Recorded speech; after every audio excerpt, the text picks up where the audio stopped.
How long has it been since Bleach has been on the front cover with a cover page? Like, how long has it been? It's been longer than I can remember. Let's put it that way.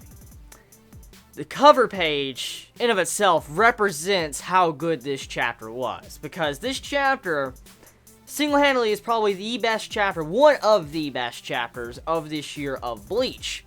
And to see this chapter the way it was done, it's actually a good marker for Mayuri as a character, and probably one of my favorite chapters when it comes to him as a Shinigami and a character. Definitely one of my favorite chapters with him, because we get to see a different side of Mayuri with this week's chapter of Bleach, and I think we can all say that this chapter really allows us to appreciate his character a whole lot more compared to what we did in the past. I mean, he's always been one of my personal favorites, but seeing this side to him with this week's chapter, I'm able to really appreciate him so much more. So before I get into Mayuri and talk about the chapter, I want to talk about the cover page and, you know, the different stuff like that.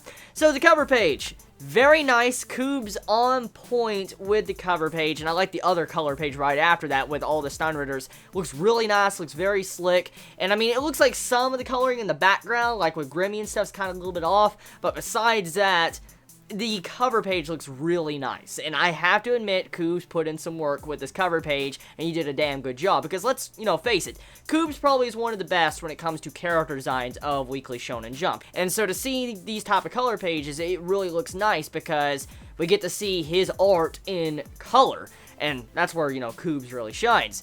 So besides that, besides the cover page, which I'm glad to see that finally again, let's talk about the chapter. So, Bleach chapter 640.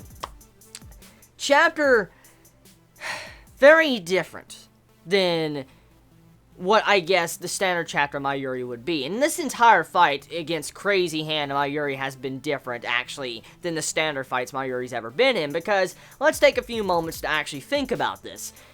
Majority of fights that Mayuri gets into, it's always him overcoming his opponents with his knowledge, his intelligence, to where he uses all his different science and he just fucks up his enemy without really even doing much. Like, he doesn't really have to move around, he doesn't really have to fight, he just has to use his crazy-ass science. And that's kind of how majority of his matches or battles end. And to see how in this fight, Mayuri is being pushed to the limit to where he's having to move, run, attack, and I mean, his ace in the hole didn't even really work in the fight. As I said in the last chapter review, with the way the editor put that there, like, but, and that made us assume that the dude wasn't dead. The Crazy Hand is not dead, he's gonna come back, and that's exactly what happened. So kind of spoiled there, but to see how Mayuri is actually having huge issues, having to run around, move, and I mean, that one panel, a couple of panels, actually, in this chapter with Mayuri, like, when he was about to get shot, like, he rips off his arm, and then all of a sudden you see it to where he looks around, he sees the arrow coming at him, and he's like, that's gonna hit me. The dialogue was so fucking good right there. Like, I don't know if the translations are accurate or not, but whatever. The translations I read for that given moment of Mayuri, when he just looks around, he's like, that's gonna hit me. That was the moment I thought he was gonna die. Like, I know this is Bleach, and I know not a lot of characters die, but still, I thought, as soon as I saw him, like, holy crap, is Mayuri really going to die? Like, because he met his end. And then all of a sudden you see Nemu rush in, gets struck, rips off her own damn arm, and she almost falls to the ground. Mayuri has to save her, which was really cool. And then we get the unexpected, shocking moment of this chapter that definitely is going to be the talk of this chapter. I know everybody's going to be talking about this one part of this chapter quite a bit this week because of how different it was. For the first time in Bleach, for the first fucking time, we see Mayuri actually show some form of compassion or love to Nemu. Yeah, he actually shows that. And that's probably one of the lines he says is like the sweetest and lovable things he's ever said. Like, I think that is the last and first time we're ever going to see some dialogue like that from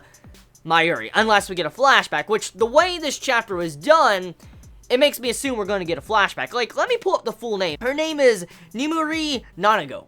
And according to what a couple of Chibits told me on Twitter and private messages, they told me that the last name of Nimuri is 75. Nanago stands for like 75 or 7. One or the other. So whatever it is, that implies that Nemu is either the 7th or 75th clone of whatever Mayuri has done in the past. And judging by the way the color page was done at the beginning, we saw the creation of Nemu.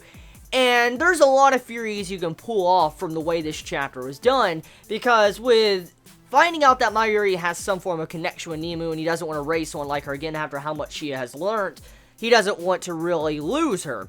And it makes you wonder a couple things, like, is Nemu some form of clone of maybe Mayuri's past lover, or maybe a child that he lost, a daughter that died on him? I mean, that brings a lot of questions up when you start thinking about Nemu and her connection with Mayuri, and I'm glad this is being expanded upon, because Mayuri is one of my personal favorites, and to see how he's finally getting fleshed out, and we're getting to find out more about him and his connection with Nemu, because in the past, there's still many questions about him, how he turned into liquid, and so many things like that. I mean, for all we know, maybe Nemu is some form of his soul, like another half of Mayuri. Maybe if she dies, like a part of him actually dies. Like, we have no idea. But from whatever it is, the chapter really tries to expand upon this relationship, and I hope that Koobs takes it in a direction and goes into a flashback with this. Like, I really want a flashback. Like, I usually don't like flashbacks, I don't, depending on the flashback, of course, and depending on the series, and that is about it. So we get to see the lovable relationship between these two, and Mayuri, he's getting very serious because he no longer can really fuck around, because if he does, he's dead, and Nemu is dead, and he doesn't want that to happen. And that just goes to show you the bad situation they're currently in. So yeah, Koobs, I think so far, I have yet to read Toriko, I've yet to read that, but I have to say, my personal favorite chapter so far I have read from this week, definitely. So far, from what I have read from the chapters of this week, my favorite. That's it. So tell me your thoughts in the comments below. You all have a wonderful day or night wherever you live. Please be safe. Chibi out.